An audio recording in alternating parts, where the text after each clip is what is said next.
There was once a kingdom so powerful, so organized, and so feared, that even the mightiest nations of Europe approached it with caution. This was not Europe. This was not Asia. This was Africa, the mighty Benin Empire. A civilization of warrior kings, master strategists, brilliant artists, and a people whose discipline shook the world.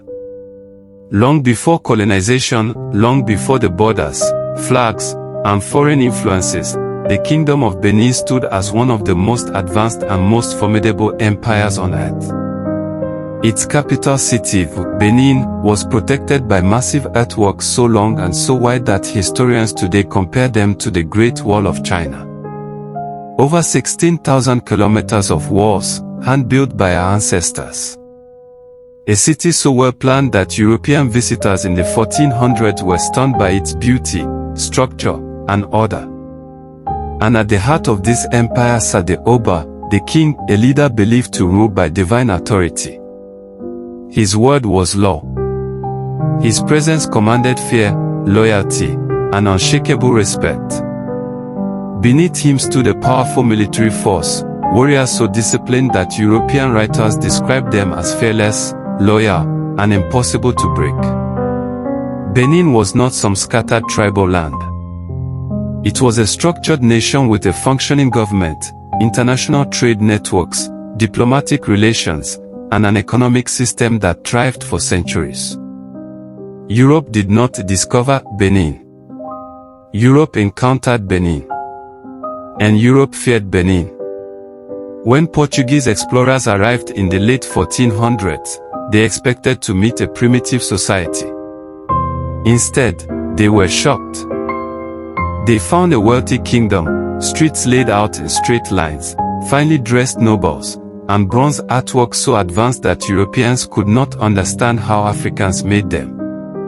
These artworks, the famous Benin bronzes, were so detailed, so refined, and so technologically superior that even today, European museums struggle to replicate their casting techniques. The Portuguese quickly realized something. Benin was not a land to conquer. Benin was a land to negotiate with. For centuries, Europe traded with Benin, always carefully, always respectfully, because they knew the cost of disrespect. Benin's warriors did not fear death. They feared only dishonor. But then came the 1800s, a dark era when Europe turned from trade to greed.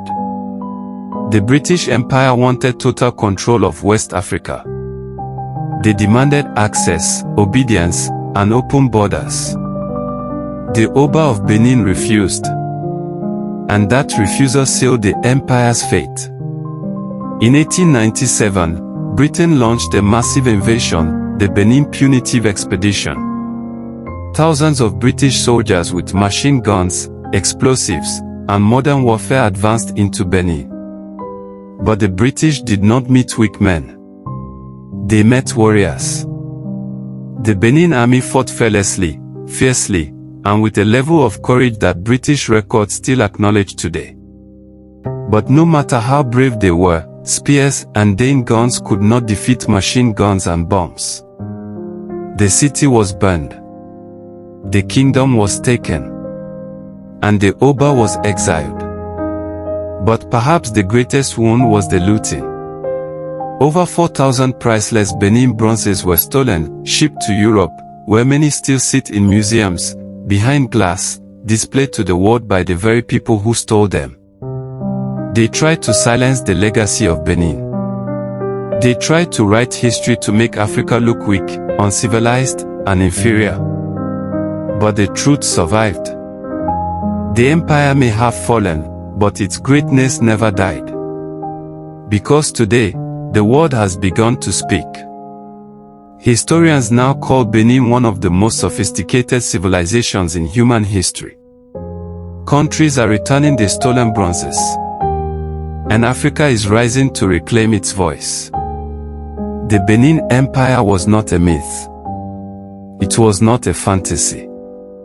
It was proof that Africa was powerful, organized, brilliant, and capable of building greatness that the world could not ignore. This was our legacy.